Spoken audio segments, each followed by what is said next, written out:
Salut David.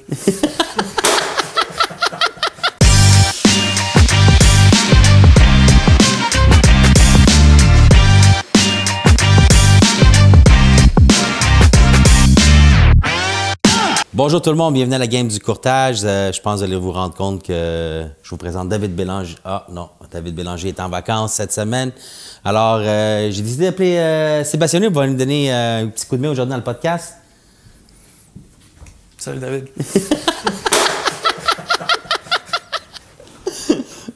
Ça, David, c'est parce que tu es en vacances, là, puis tu m'envoies 56 000 textes par jour, courriel, tu es en vacances, OK? OK, je vais te le dire en bon québécois, calisse-moi patience. Fuck. I thought he didn't have Wi-Fi on the cruiser. Yeah, he took the Wi-Fi.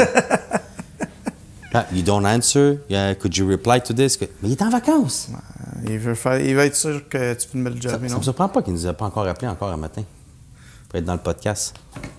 So, anyway, aujourd'hui, là, j'ai décidé, parce que dans le fond, quand j'étais allé au BMR, on avait parlé dans l'autre podcast, il y avait un gars qui m'a reconnu parce que je faisais le podcast, là, puis il a commencé à me poser des questions. So, qu'est-ce qui arrive, c'est que sa grand-mère est âgée. Puis en même temps, je veux l'expliquer parce que c'est arrivé dans plusieurs scénarios quand j'ai vendu des Plex l'année passée en plus. Toi, t'es comme David. Tu fermes pas ton... Busy David numéro 2. Busy man, sorry about that. Puis il disait, écoute, ma grand-mère, elle a un Plex, puis on pense le vendre, OK? Moi puis toi, on dirait, bon, elle n'est pas à jeter, mais on en discutera après, OK? J'ai dit, OK, ta grand-mère l'a acheté en quelle année?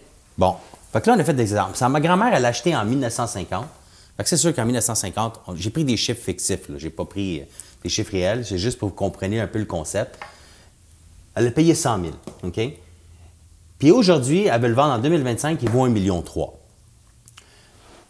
Puis ici, la portion, OK, que son comptable a mis, c'est qu'elle, dans son 4plex, elle habite dans 25 OK? Puis dans le temps, ce qu'on voit souvent, c'est qu'il faisait ça parce que dans le fond, quand il faisait des rénovations, 75 étaient déductibles d'impôts. Fait que dans le fond, il sauvait de l'argent comme ça. Mais vous allez voir que sur le long terme, c'est pas bon. OK? C'est bon de donner son réel pourcentage de superficie habitable que tu habites, parce que quand tu revends, tu payes un gain de capital sur la portion qui a un revenu. Alors ici, tu vois, elle a payé 100 000, on le vend, 100 000, on le vend 1,3 million, il y a un gain de capital de 1,2 million. Elle est exonérée de 25 parce que c'est la portion où elle habite. Fait que c'est 900 000. Puis 50 du gain de capital, il est non imposable. Fait que dans le fond, tu vas être imposé sur 450 000 sur ton revenu. Ça veut dire, bon, là, elle ne travaille pas. Fait que sûrement que son revenu, peut-être elle fait 30 000 parce que là, tu vas prendre les revenus du building aussi. Fait 30-40 000. Fait que le pourcentage de tout ça, c'est qu'est-ce qu'elle va payer sur ce montant-là. Si, OK, elle aurait déclaré qu'elle détient 50 OK, de superficie habitable, qu'elle habite dans ce building-là, la même chose, gain capital 1,2 million, 50 est exonéré, ça veut dire que tu es imposé sur 600 000 au lieu de 900. OK? Tu vois, ici, il y a 300 000 de différence. Là.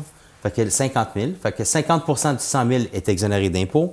Fait que là, sur son revenu, qu'est-ce qu'elle fait comme revenu aujourd'hui? Bien, elle va être imposée sur 35 000. Déjà là, tu as sauvé 150 000 juste en donnant le bon pourcentage de superficie habitable. Parce que ça, c'est résidence familiale. Alors, si vous avez des parents, OK, qui ont des immeubles à revenus, qui habitent dedans, je vous conseille de...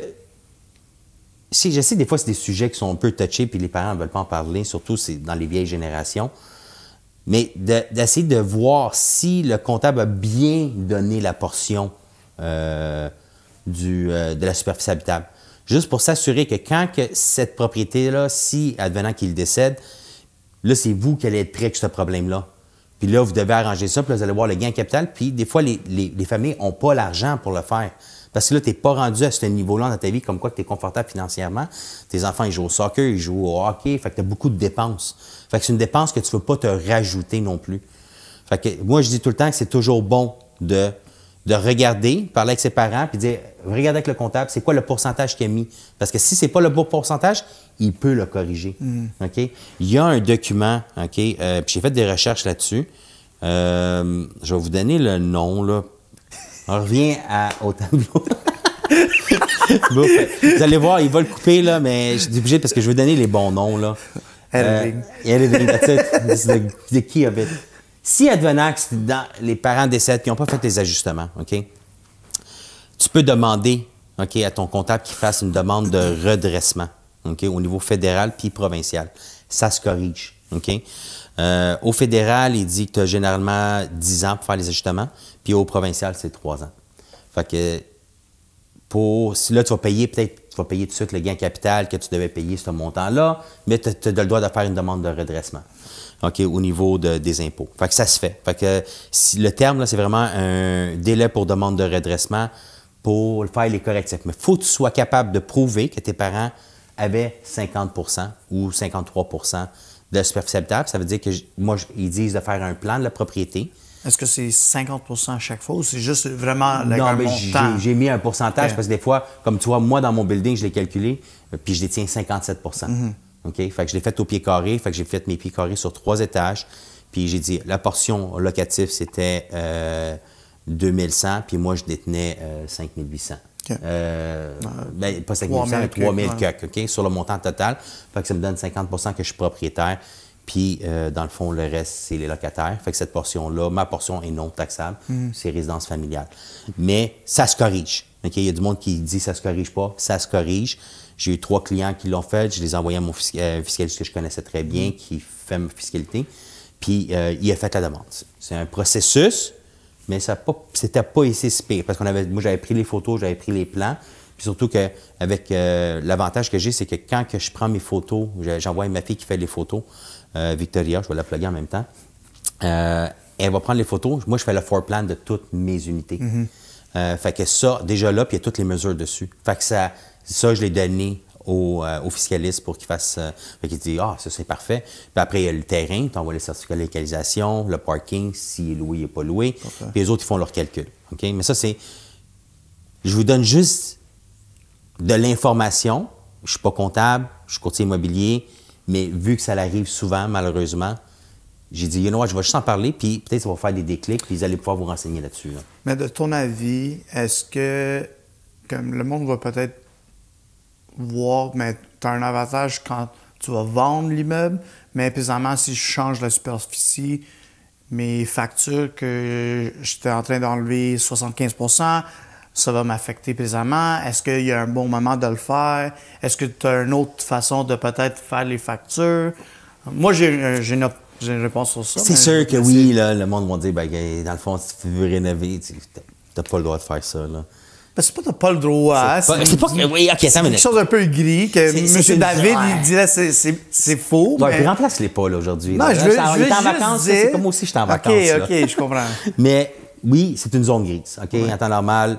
le monde est capable de lire entre les lignes. Là. On peut pas refaire la salle de bain 6 fois dans une année. Exactement. Ta salle de bain 6 fois, celle des locataires. Ouais. On se comprend. Tu as juste 2 logements, tu as 4 salles de bain qui étaient refaites cette année. Peut-être tu peux pas toutes déduire des taxes, mais c'est des affaires de même. C'est des façons que... On appelle ça du créatif. Il faut être vraiment créatif avec le comptable, mais c'est juste être capable d'y penser... Je pense que c'est plus à propos des dépenses comme la toiture, les fenêtres et tout, que ça va peut-être ajuster tes montants. Bien, ça, automatiquement, ça va directement sur le building. Parce que dans le fond, c'est un espace commun. Oui. Fait que ça a vraiment l'effet quoi? C'est vraiment la rénovation intérieure de chaque unité.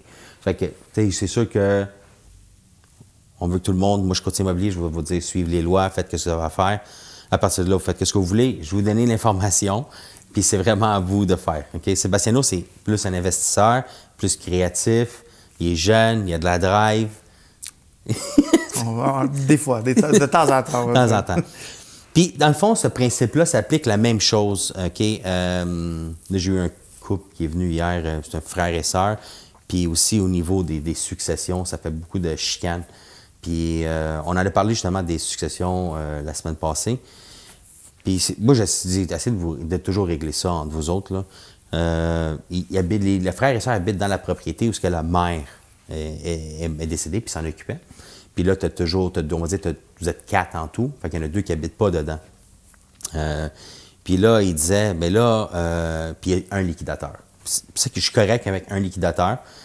Mais l'affaire, c'est que tu as quand même des obligations en tant que liquidateur, que tu dois tenir un carnet de toutes tes dépenses. Puis à chaque année, fait que si tu n'as pas réglé ta succession dans la première année, là, mais il faut que tu continues à faire tes écritures de dépenses puis tout ça, puis il faut que tu le donnes aux autres qui ne sont pas dans le building, à la succession. Fait que, puis il faut que tu justifies tes dépenses. Mais là, ces personnes-là veulent racheter l'immeuble. Puis j'ai dit, écoute, tu as le droit. J'ai dit, tu peux, propose-les. J'ai dit, ayez une discussion, asseyez-vous. Puis là, c'est toujours qui dit ça vaut tant, ça vaut tant, ça vaut tant, ça vaut toujours plus. Ceux qui habitent dedans, ils veulent que ça vale moins. Puis ceux qui n'habitent pas dedans, ils disent que ça vale plus. Moi, j'ai été un peu créatif là-dessus, puis j'ai dit, bien, il n'y a pas de problème. Si vous prenez pas, moi je dis, vous prenez un évaluateur agréé, puis faites évaluer la propriété. Attendez-vous sur quel que vous allez prendre. Puis là, c'est soit que vous vous basez sur ce montant-là et faites inspecter l'immeuble, pour savoir c'est quoi les réparations à faire dessus pour l'enlever, parce que ça va être le même principe que si un acheteur venait l'acheter, il va faire son inspection, puis il va regarder au niveau de l'immeuble. Ah, bien, il y a 100 000 à mettre ici, là, ou il y a 50 000, mais là, je vais le déduire du prix. Fait que ça s'applique aussi à la personne que vous voulez l'acheter, ça s'applique pareil. Fait que j'ai dit, si vous faites tout clair, puis vous restez ouvert, puis vous démontrez toutes les démarches, en temps normal, ça va se régler en famille, puis tu rachètes tes parts à la juste valeur du marché, parce que c'est ça l'affaire. Il faut que tu la jettes à la juste valeur du marché. Puis je dis, si vraiment vous n'entendez pas, bien, mettez-la sur le marché, puis donnez-vous un droit de premier refus. Fait que si tu vas sur le marché, puis toi, tu dis que ça vaut 650 000, puis ton frère il dit qu'il en vaut 750 000, là, tu le mets sur le marché, je ne sais pas, à 725 000 ou à 750 000, puis il y a une surenchère. Mais là, ça vaut 790 000. Mais après l'inspection, ça pourrait descendre. Fait que, dans le fond, tu t'arranges que tu as ton droit de premier refus, une fois que toutes les étapes sont terminées, pour avoir le prix final pour dire, OK, oui, je l'accepte, non, je ne l'accepte pas. Fait que là, dans le fond, il n'y a personne qui se fait biaiser là-dedans parce que, dans le fond, il y avait un acheteur sur le marché qui était prêt à payer ce prix-là. C'est sûr que c'est plate pour l'acheteur parce que ça engendre des dépenses, mais ça pourrait que les personnes qui habitent dedans vont dire, bien, tu sais quoi, I can't afford it. On est obligé de vendre, puis on part. Fait que, dans le fond, puis ça va clore la discussion sans avoir une grosse chicane puis détruire des familles pour rien. Quand il y a des mécanismes qui sont déjà en place, que vous pouvez tout éviter ça, puis toutes des chicanes familiales pour rien. OK? Puis j'en vois trop souvent le problème. On le sait, l'argent brise des familles, puis c'est la cause principale des chicanes de famille, c'est l'argent, quand il arrive une succession. Fait que tout ça peut être évité. Fait que, en tant que courtier, c'est sûr que mon principe, c'est toujours vous donner des conseils avant de vous rendre à l'étape de vente. C'est sûr que oui, si je vends, je fais une commission, mais si vous êtes capable de le régler entre vous autres, là, mais je vais être bien content. À la fin, je n'ai pas fait une vente, mais j'ai fait mon travail en tant que courtier en voulant dire, ça, c'est les options que vous avez sur la table. Puis faites-les avant. Mais là, si vraiment là, ça ne marche pas, puis on le met à vente, tant mieux. Mais à la fin, moi, je dors bien parce que j'ai fait mon travail puis j'ai donné mes explications au niveau de l'achat s'ils veulent le racheter. Puis ça se peut qu'ils ne passeront pas à la banque non plus. Ouais. Là. Fait que, C'est juste une question pour une succession comme celle-là. Est-ce que ça serait peut-être un avantage quand, c'est sûr et certain, quand il y a plus que deux personnes qui sont en train de vendre l'immeuble, une succession, il y a peut-être tout le monde qui s'entend ensemble, et quand il y a une réduction de prix, OK? Réduction de prix de 30 000, il y a 4 personnes qui sont consultées, et eux, ils voient 30 000 qui s'enlèvent de leur poche, mais en fonction, c'est pas 30 000 chaque, c'est 30 000 au complet. Divisé à 4. Alors, le monde, des fois, il ne le voit pas de cette manière-là, mais est-ce que peut-être une option de même que quand ils vont vendre, tu peux les expliquer de peut-être, il y avait un calcul qui était mal fait à propos de la superficie, que tu peux aller reprendre un peu d'argent qui allait se faire taxer et... Qui ne sera pas taxé, là. Qui ne sera pas taxé. Alors, c'est un gain de plus pour eux, ouais. Au lieu de juste voir le 30 000 qui va s'enlever du prix de l'achat. C'est sûr que quand moi, je vais avoir des personnes qui sont plus âgées qui veulent vendre leur propriété, des 5-plex ou des 4-plex, puis ils habitent dedans, puis ils disent, écoute, je suis tanné, puis je suis fatigué, puis mes enfants ne veulent pas s'en occuper. Fait que je leur dis, premièrement, OK. Puis j'ai dit, qu'est-ce que tu vas faire? Tu vends? Puis là, tu veux racheter quoi ou tu t'en vas louer? Ah non, je vais me racheter un condo. C'est sûr que mon travail, je vais leur dire, écoute, moi, je te dirais, garde ton 5-plex, loue ta portion, prends l'argent de ton 5-plex, refinance-les, puis achète-toi ton condo avec cet argent-là. Tu vas laisser 2 buildings à tes enfants au lieu d'en laisser un, OK? Fait qu'à la fin, moi, je dis, moi, c'est ça mon opinion, puis mon chose. Puis là, vous êtes vraiment tanné, puis les enfants ne veulent pas, puis ils veulent le garder. Moi, après, ça, c'est la première conversation que j'ai avec eux autres, avec les personnes âgées. Puis je comprends que des fois, ils sont tannés, puis ils ne veulent plus gérer les locataires, puis c'est correct. Puis si les enfants ne sont pas vraiment impliqués, ou ils sont, mais la mère veut pas, tu sais, il veut dire, ah non, c'est un fardeau, je ne veux pas leur laisser ce problème-là. Je dis, OK, on a eu cette conversation j'ai eu la conversation avec la mère. Je dis, écoute, on peut avoir une deuxième conversation, mais j'aimerais savoir vos enfants qui sont là. Puis c'est là que je vais voir c'est qui veut puis qui veut pas. Puis à partir de là, c'est là que tu prends la bonne décision. Tu sais, le but d'un courtier immobilier, c'est de conseiller. Oui, c'est de vendre une propriété ou d'acheter une propriété, mais c'est de donner les options que tu as besoin d'avoir. Puis donnant ces options-là, ça m'a donné des clients. Tu sais, je leur ai dit, hey, tu aurais pu vendre le 5plex, tu aurais pu faire, je sais pas, 50 000 de commission. Tu l'as perdu. Non, je ne l'ai pas perdu. Pourquoi? Parce qu'en ayant les enfants là, ils disent, hey, t'es le premier courtier qui est honnête, qui nous a donné des options. Tu n'es pas vendeur. Je suis pas vendeur. Non. Mais non, en réalité, ça serait mes parents. J'aimerais ça que quelqu'un vienne là et donne les vraies explications. C'est quoi tes options que tu as sur la table? C'est pas vrai que tu as juste une option puis tu dois vendre. Il y a plusieurs options. Seulement que c'est à moi de les conseiller, c'est quoi l'option. À partir de là, c'est un choix personnel. Si tu es vraiment tanné, tu es tanné puis tu veux vendre, good. Je sais que tu as pris la bonne décision, mais au moins, je t'ai donné les autres options. Tu peux dormir comme il faut. Moi, je dors tranquille. Je dors très bien le soir. Toi? Ouais, tu fais un bon avis. Moi, ça dépend des journées. ça dépend si ma blonde me gosse des fois. Ah, c'est ça. Ma blonde, je pensais que tu allais te marier. Ah, non, pas encore. C'est une autre décision pour la semaine prochaine. Non, mais je comprends tout à fait. C'est bon d'avoir d'autres options, d'autres avis, parce que des fois, pensez que vous avez juste deux options, c'est acheter ou de garder, ou de peut-être faire des refinancements. Pas trop de monde qui connaissent c'est quoi. C'est ça. Mais tu sais, quand tu étais jeune, là, tu pensais que tu allais à la banque, tu disais, je peux seulement acheter avec mon revenu. Là, tu t'es rendu compte avec le temps que tu as rencontré du monde qui t'ont donné d'autres options, comment investir. Puis est-ce que c'est vrai que tu as besoin de cette mise de fonds-là? Il y a d'autres façons d'être créatif pour aller acheter un building. Oui. Puis ça, tu l'as appris plus tard. Mais t'imagines, tu t'aurais pris tout ce que tu sais aujourd'hui, puis enlève 10 ans. Non, ça va beaucoup changer. T'es dans un autre niveau, là. Ah oui, comme j'ai dit, les deux jeunes qu'on parlait la dernière fois, j'étais un peu comme un coach, un mentor. J'ai juste expliqué, like, t'as 12 ans d'avance ou 15 ans d'avance sur moi. Même si tu perds 1 ou 2 ans, t'as déjà appris plus que moi, je connaissais à 18 ans. Si ça, c'est une avance, au moins, tu as déjà un autre pensée, un autre parce que l'âge, tu ne la rattrapes pas. That's it. Tu sais, moi, savoir tout ce que je sais à mon âge, j'ai quand même 46 ans. Encore jeune. Oui, je suis encore jeune, mais j'ai pas la même énergie que quand j'avais 30. Exact. Tu sais, tu me demandes de faire des rénovations jusqu'à minuit le soir. Forget about it. À 6 heures, là, j'accroche ma ceinture, puis... Fini. Ouais, puis je suis allé juste au sofa, puis les muscles, hein, ça fait mal. Le lendemain matin, c'est plus 6 heures le matin, c'est 8 heures, 9 heures qu'on va commencer. C'est ça, tu prends ça plus relax, puis tu sais, je veux dire, mes travaux, j'ai acheté, moi, en 2022, ma propriété, puis encore, je n'ai même pas fini à rénover. Ma femme, ça fait 3 étés qu'elle me dit « la cour. » Puis oui, elle a raison, elle a 100% raison, mais à la fin, oui, la cour, mais tu sais, je travaille, puis je dois le faire à temps perdu, puis tu sais, puis là, quand j'arrive le soir, c'est comme je le regarde, puis je dis « oui, j'aimerais ça qu'elle soit finie. » Mais tu peux pas payer. Tu peux asseoir, tu veux pas payer pour de plus, parce que tu sais que tu peux le faire pour moins cher. Ben, écoute, qu'est-ce que j'ai fait en temps normal comme travaux? Tu sais, on avait pensé d'engager, puis de dire, you know what, je fais rien. Je refais mon balcon avant, je refais mon gazon, je coule ma slab en arrière, je monte mon cabanon, je fais mon gazebo. C'était 100 000. Ça monte assez vite. 100 000.